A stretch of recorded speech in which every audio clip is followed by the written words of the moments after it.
largely remained out of sight, getting high-level government briefings and conferring with his transition team. But he surfaced on Friday afternoon in Chicago, along with his wife, Michelle, to give us his first post-election interview. It covers a wide range of subjects, including the economy, the ailing automobile industry, the government's $700 billion bailout program, their visit to the White House, the emotions of election night, and the quest for a family dog. You'll hear all of it. But we begin with the president-elect and his thoughts about the new job. So here we are. Here we are. How's your life changed in the last 10 days? Well, I tell you what, there seem to be more people hovering around me. That's for sure. On the other hand, I'm sleeping in my own bed over the last 10 days, which is quite a treat. Michelle always wakes up earlier than I do, so listen to her roaming around and having the girls come in and jump in your bed. It's a great feeling. Mm. Yeah. Has this been easier than the campaign trail? Well, it's different. I think that during the campaign, it is just a constant, frenetic forward momentum. Here, I'm stationary, but the issues come to you, and we've got a lot of work to do. We've got a lot of problems, a lot of big challenges. Have there been moments when you've said, "What did I get myself into?" Surprisingly enough, I feel right now that I'm doing what I should be doing.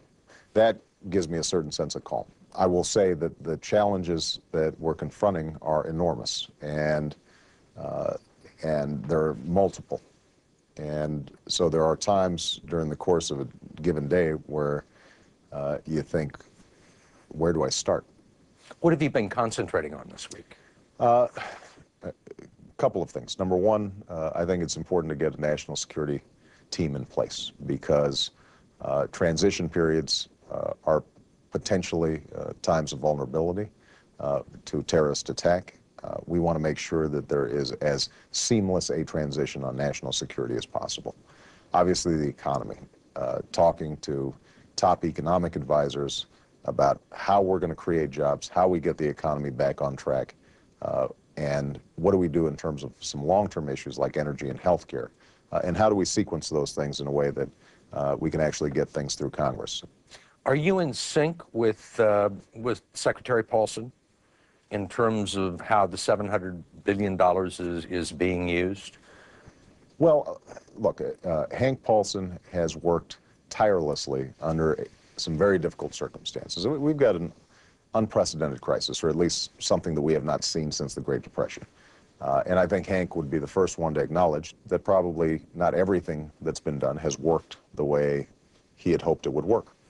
But I'm less interested in looking backwards than I am in looking forwards. The government has spent almost $300 billion out of the TARP program, the money that was set aside to help the financial industry. And nothing much has changed. If you look at it, nothing much has changed. Why? It's $300 billion. Why is that? I think that part of the way to think about it is things could be worse. I mean, we could have seen a lot more bank failures over the last several months. We could have seen an even more rapid deterioration of the economy, even a bigger drop in the stock market. So part of what we have to measure against is what didn't happen, not just what has happened. Having said that, there's no doubt that we have not been able yet to reset the confidence in the financial markets and in the consumer markets and among businesses that allow the economy to move forward in a strong way. And my job as president is going to be to make sure that we restore that confidence. Once you become president, are there things that you'll change? Well, I think we still have to see how this thing unfolds over the next couple of months. One area that I'm concerned about, and I've said this publicly, is we have not focused on foreclosures and what's happening to homeowners as much as I would like. We have the tools to do it. We've got to set up a negotiation between banks and borrowers so that people can stay in their homes. That is going to have an impact on the economy as a whole.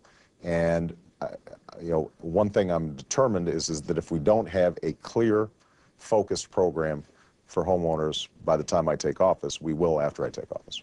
Are you being consulted by Secretary Paulson? Is he telling you what's going on?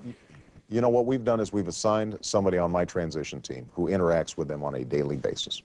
And we are getting the information that's required, and we're making suggestions in some circumstances about how we think they might approach some of these problems. Are they listening? Well, we'll find out. People are comparing this to 1932. Right. Is that a valid comparison, do you think? Well, keep in mind that 1932, 1933, the unemployment rate was 25%, inching up to 30%. You had a third of the country that was ill-housed, ill-clothed, unemployed. We're not going through something comparable to that. But I would say that this is as bad as we've seen since then. And if we don't take some significant steps, then it could get worse. You have a situation right now where you have General Motors, which is in dire straits, may run out of cash by the end of the year, maybe by the end of, certainly if we believe what we read in the papers, by the time you take office. Right. Well, let's see how this thing plays itself out. For the auto industry to completely collapse would be a disaster in this kind of environment, not just for individual families, but the repercussions across the economy would be dire. So it's my belief that we need to provide assistance to the auto industry. But I think that it can't be a blank check. So my hope is that over the course of the next week, between the White House and Congress, the discussions are shaped around providing assistance, but making sure that that assistance is conditioned on labor, management, suppliers, lenders, all the stakeholders coming together with a plan. What does a sustainable U.S. auto industry look like, so that we are creating a bridge loan to somewhere as opposed to a bridge loan to nowhere? And that's, I think, what you haven't yet seen. That's something that I think we're going to have to come up with. There are a lot of people that think that the country would probably be better off, and General Motors might be better off if it was allowed to go into bankruptcy.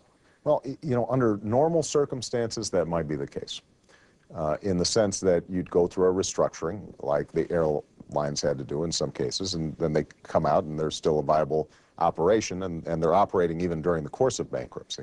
In this situation, you could see the spigot completely shut off, so that it would not potentially permit GM to get back on its feet.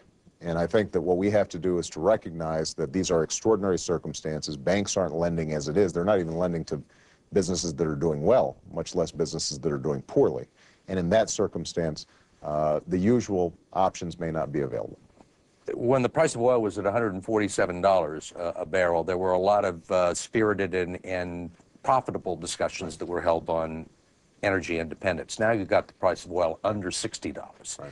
Does doing something about energy, is it less important now than it was? It's more important. It may be a little harder politically, but it's more important. Why?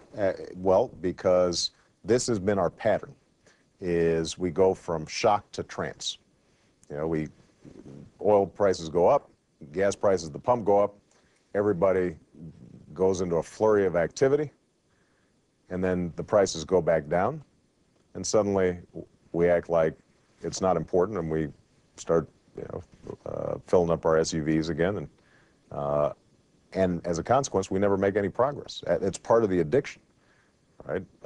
That has to be broken. Now's the time to break it. Where is all the money going to come from to do all of these things? And is there a point where just going to the Treasury Department and printing more of it ceases to be an option? Look, I think what's interesting about the time that we're in right now is that you actually have a consensus among conservative, Republican-leaning economists